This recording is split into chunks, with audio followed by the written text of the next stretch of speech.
सबसे पहले हेडिंग डाल लीजिए आयत। डाल लिया आयत। देखिए आयत अगर आपसे कोई पूछे कि आयत किससे कहते हैं तो सीधा सीधा बताइए कि ऐसी आकृति, ठीक है ना, जिसकी आमने सामने की भुजाएं आपस में बराबर हों और उसका एक कोण 90 अंश हो। वैसे देखिए वहाँ पर मतलब जितने भी कोण बनेंगे आयत में वो तो सभी 90 डिग्री होंगे, लेकिन अगर परिभाषा की अगर बात की जाए तो परिभाषा में तुमको सिर्फ यही बोलना है कि ऐसी आकृति जिसके आमने सामने के कोण आपस में आमने सामने की भुजाएं आपस में बराबर हों और उसका एक कोण कितना हो 90 अंश, उसे क्या कहते हैं आयत। ठीक है। अब जैसे देखो मान लो एक आकृति, जैसे एक मान लो भुजा ये है, एक भुजा ये है, एक भुजा ये है, एक भुजा ये। सोचो ये वाली भुजा इसके बराबर है और ये वाली भुजा इसके बराबर है, तो सोचो अब जैसे मान लो हम एक 90 डिग्री सेट कर ले, बस एक भुजा सिर्फ 90 डिग्री सेट कर लो, बस ऑलरेडी जितनी भी भुजाएं होंगी वो सभी के सभी ऑलरेडी 90 डिग्री पर सेट हो जाएंगे।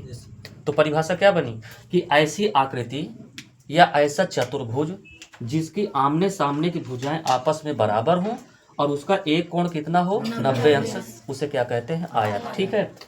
अब यहाँ पर देखिए हमसे क्या बोला है कि सिद्ध करना कि 2, -2, 8, 4, 5, 7 और -1, 1 एक आयत के शीर्ष हैं। अच्छा ये बताओ, जैसे मान लो मैं एक आकृति, चलो मैं यहाँ एक आयत बना लेता हूँ, ठीक है ना, एक आयत में बना लेता हूँ। जैसे कि यहाँ पर देखो एक आयत है, एक छोटा सा एक आयत बना लेते हैं, ठीक है ये।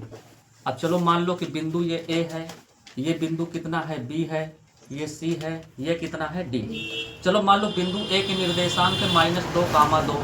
अब बिंदु बी के निर्देशांक कितना है 8, 4।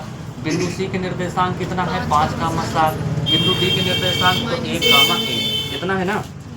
अब ये बताओ मैं सबसे पहले ए और बी के बीच की दूरी निकाल लूँ, उसके बाद इनके बीच की दूरी निकाल लूँ, उसके बाद इसके बीच की दूरी निकाल लूँ, उसके बाद इनके बीच की दूरी निकाल लूँ। अगर निकालने के बाद इनके बीच की दूरी और इसके बीच की दूरी अगर आपस में बराबर है और इसके बीच की दूरी इसके बीच की दूरी अगर आपस में बराबर है तो सिद्ध हो गया कि ये तो एक आयत है। आयत की परिभाषा क्या है, यही तो है ना। तो चलिए सबसे पहले निकालते हैं। देखो बिंदु ए का निर्देशांक कितना दिया गया है तो 2, -2 यही लिखा है। अब बिंदु देखिए बी के निर्देशांक कितना दिए गए हैं तो 8, 4। दर्शा दो पहले x1 y1 x2 y2 से तुलना करा दिया जाए। अब अगर हम दोनों के बीच की दूरी का अगर फार्मूला लगाएंगे तो यही तो होता है फार्मूला, ये होता है x2 - x1 का होल स्क्वायर अब प्लस y2 - y1 का होल स्क्वायर, यही तो सूत्र होता है ना। अब ए बी बराबर अगर हम निकालना चाहें तो देखिए x2 कितना है 8 है, माइनस x1 कितना है 2 है का होल स्क्वायर अब प्लस y2 कितना है 4 है अब माइनस y1 कितना है -2। अब माइनस पहले लगा है तो माइनस माइनस का प्लस हो जाएगा 2। बताओ कितना समझ में आया। उसके बाद यहाँ पर देखोगे तो ए बी बराबर, अब देखो 8 में से 2 गया कितना बचा 6, तो यहाँ पर हो जाएगा 6 का स्क्वायर। तो 8, 4 और 2 कितना हुआ 6, ये हो गया 6 का स्क्वायर। तो ए बी बराबर देखिए 6 का स्क्वायर तो मतलब होता है 36, और ये 6 का स्क्वायर मतलब कितना हुआ 36। तो ए बी बराबर जब निकालोगे तो बताओ 36 और 36 कितना होता है, ये होता है 72। अब चलो 72 का थोड़ा वर्गमूल निकाल लेते हैं, यहाँ निकाल लेते हैं 72।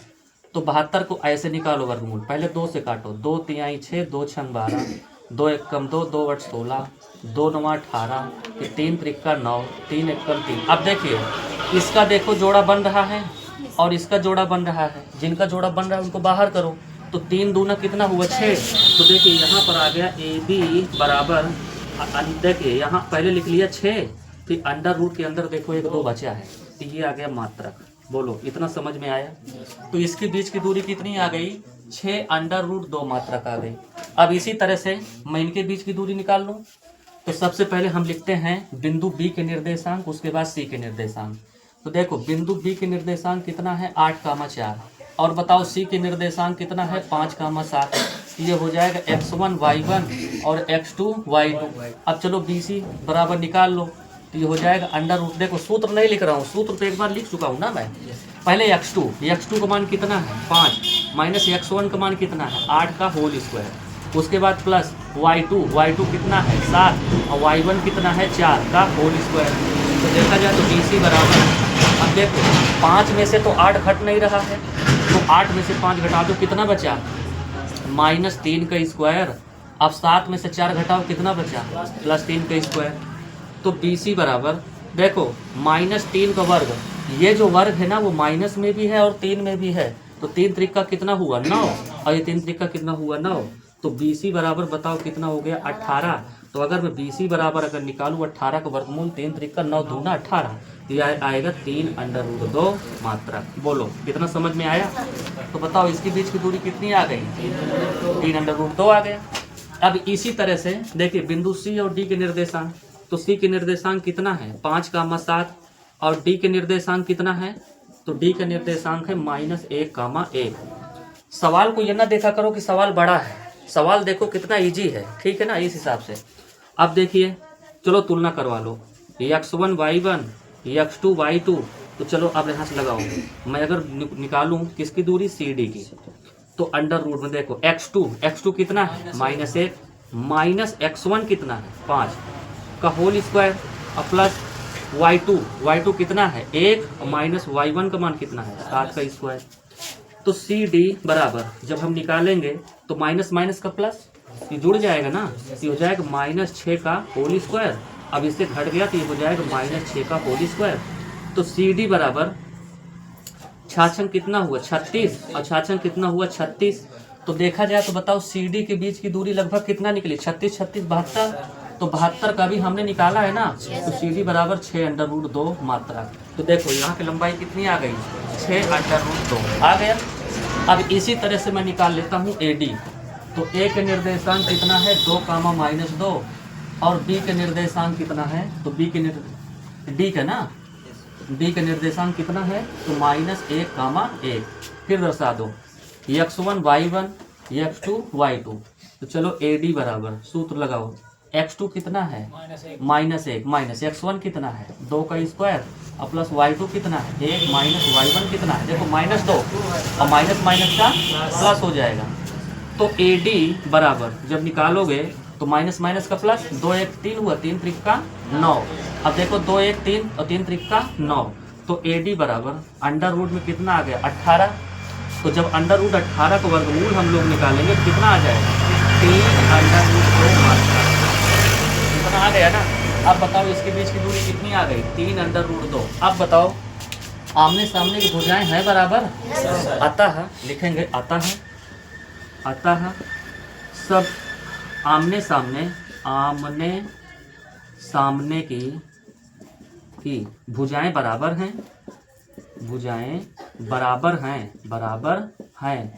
इसलिए 2, -2, 8, 4, फिर 5, 7 और -1, 1 आयत के शीर्ष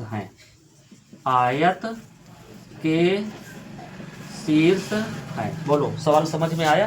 एकदम इजी है ना? नोट करिए। देखिए अगला सवाल क्या है, यहाँ पर लिखा है सिद्ध करना कि 1, 7, 4, 2, -1, -1 और -4, 4 एक वर्ग है। तो वर्ग क्या करना है? मतलब सबसे पहले हमको इस तरह से एक वर्ग बनाना है, ठीक है, वर्ग। और वर्ग में देखिए बिंदु A है, ये बिंदु B, ये बिंदु C, ये बिंदु D।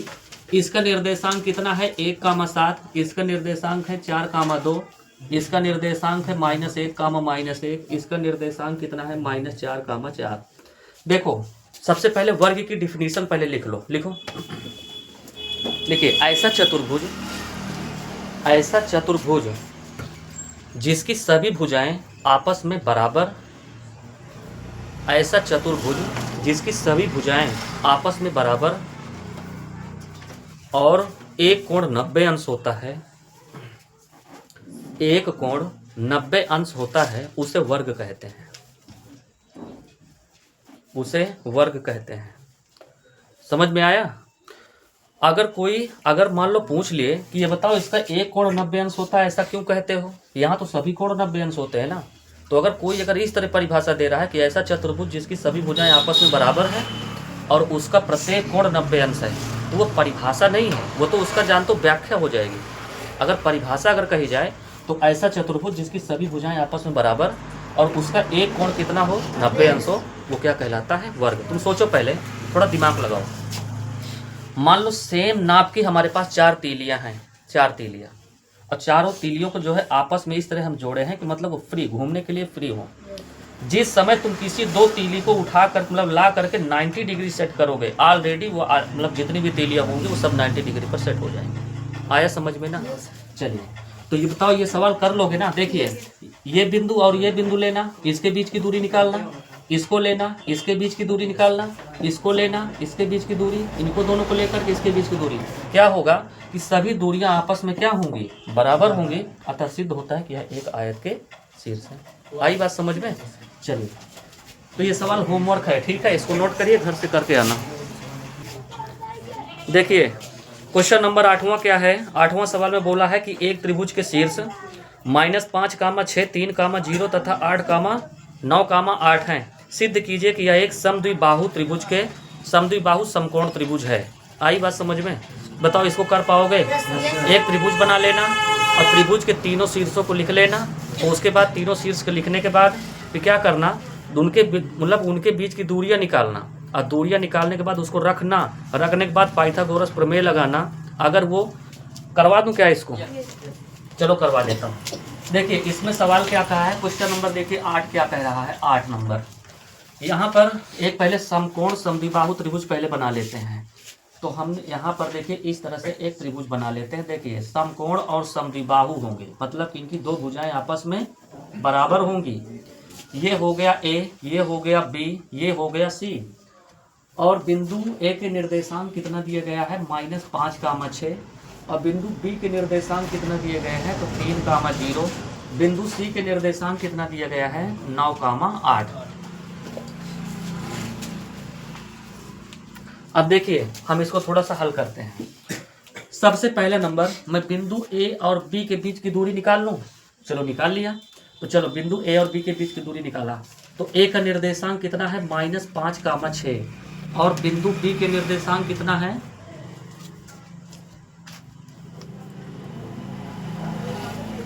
बिंदु बी के निर्देशांक कितना है? तो ये है 3, 0। तो सबसे पहले इसको दर्शा लो, x1, y1, x2, y2। तो चलो बीच की दूरी का सूत्र लगा दो।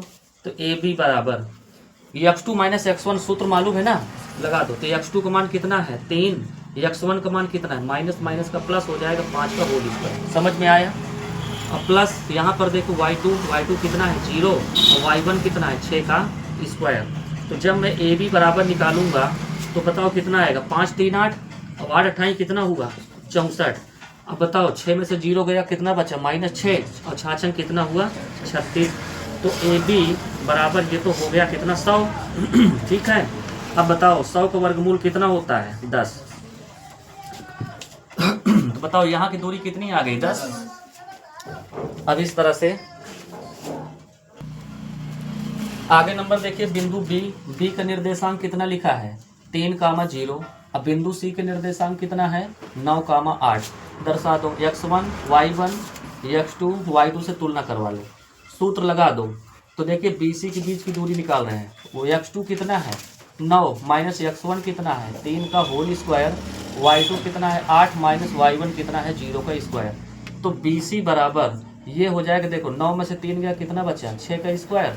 8 में से 0 गया, कितना बचा? 8 का स्क्वायर। तो BC बराबर देखिए 6 36 और 8 64। तो बताओ BC का मान कितना आ गया? 100। अब बताओ 100 का वर्गमूल कितना होता है? 10 मात्रक। बताओ कितना समझ में आया? अब आगे समझिए। अब हम देखिए बिंदु ए के निर्देशांक कितना, देखो ये भी कितना आ गया? 10। अब बिंदु ए के निर्देशांक कितना है? -5, 6। अब बिंदु सी के निर्देशांक कितना दिया गया है?